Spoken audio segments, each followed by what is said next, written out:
अगर आप भी गेहूं की खेती करते हैं, अगर आपकी गेहूं की फसल 70 दिन से लेकर 90 दिन की हो गई है, तो गेहूं में पैदावार बढ़ाने के लिए ये अवस्था जो होती है काफ़ी महत्वपूर्ण होती है। 70 से 90 दिन की अवस्था में ही सब कुछ होता है, बालियों का विकास होता है, बालियाँ निकलना चालू हो जाती हैं। तो इस समय अगर आप अच्छे से देखभाल नहीं करेंगे तो आपको पैदावार में निश्चित ही कमी मिलने वाली है। तो इस अवस्था में यानी 70 से 90 दिन तक हमें क्या करना होता है, हमें अपनी फसल में कौन सी खादों का इस्तेमाल करना चाहिए, हमें कौन कौन सी दवाएँ डालनी होती है, कैसे हम गेहूँ में पैदावार बढ़ा सकते हैं, कैसे हम गेहूं की बालियां लंबी मोटी कर सकते हैं, ये तमाम जानकारी आज की वीडियो में हम आप सभी को देने वाले हैं। अगर आप सभी चैनल पे नए हैं तो एसआरजे किसान चैनल को सब्सक्राइब करके बेल आइकन दबाना मत भूलिएगा, वीडियो को लाइक शेयर करना मत भूलिएगा। चलिए वीडियो स्टार्ट करते हैं। सबसे पहले हम उन किसान भाइयों की बात करते हैं जिनकी गेहूँ की फसल अभी 70 दिन के आसपास की होने वाली है। 70 दिन पे पहला काम करना होता है, गेहूँ की फसल में तीसरा पानी यानी तीसरी सिंचाई आपको करनी होती है। अब तीसरा सिंचाई आपको अवश्य करना चाहिए, बहुत देर कर देते हैं तो बहुत नुकसान होता है, क्योंकि इसी के बाद में हमारी बालियाँ निकलना चालू हो जाती हैं। ये समय वो समय होता है जब आपकी गेहूं की बालियाँ निकलने वाली होती है, बालियों का विकास इस समय होता है, तने के अंदर बालियाँ बनना चालू हो जाती हैं, बालियों की मोटाई लंबाई बढ़ती है, बाद में बालियाँ निकलती हैं, उसके बाद में हमारे दाने का भराव होता है, फ्लावरिंग आती है। तो इस समय काफ़ी सावधानी किसान भाइयों आपको बरतनी होती है। सिंचाई की आपको कमी नहीं होने देनी है, यानी खेत में पर्याप्त मात्रा में नमी आपको हरदम बना के रखना होता है। तो 70 दिन पे हम किसान साथियों गेहूं में तीसरा पानी लगाते हैं।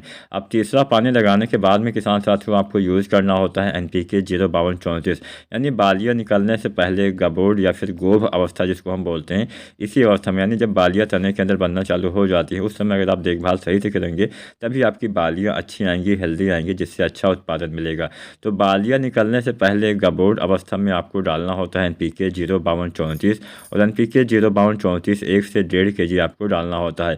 NPK 05234 में 52% फास्फोरस, 34% पोटेशियम पाया जाता है। फास्फोरस से आपके बालियों का निर्माण सही से हो पाता है, बालियों के विकास में ये सहायता करता है। पोटेशियम भी आपके बालियों के निर्माण में सहायता करता है। पोटेशियम के अन्य बहुत सारे कार्य होते हैं। पोटेशियम के इस्तेमाल से तना मजबूत होता है, आपकी फसल में सूखा के प्रति सहनशीलता मिलती है, पौधे में चमक बनी रहती है, पौधे भोजन अच्छे से बना पाते हैं, प्रकाश संश्लेषण अच्छे से होता है, और भी पोटेशियम बहुत सारा काम करता है। पोटेशियम फसल में रोग प्रतिरोधी क्षमता में विकास करता है, जिससे आपकी फसल में जल्दी कोई रोग कोई बीमारियां नहीं आती हैं।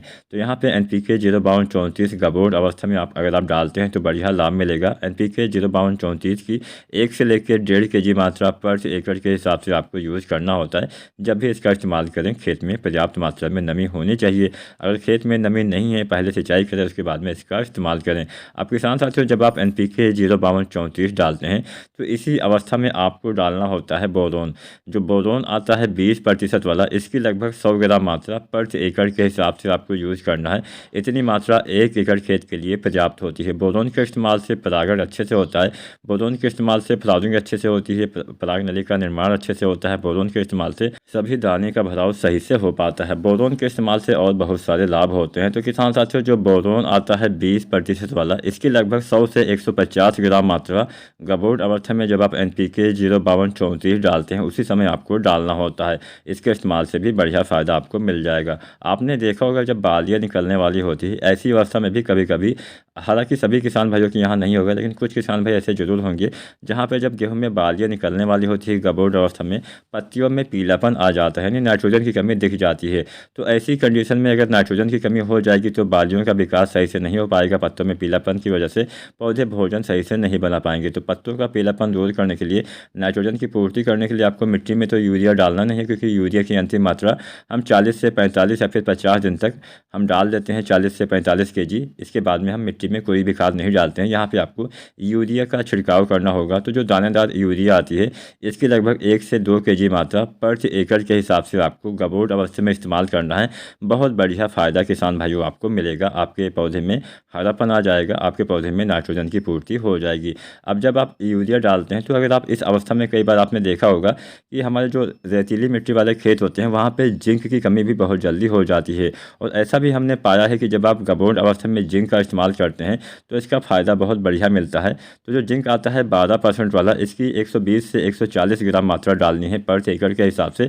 ये चारों घोल अलग अलग बनाना है, उसके बाद में एक साथ आप प्रयोग करेंगे, बढ़िया लाभ मिलेगा, अच्छे दाने आएंगे।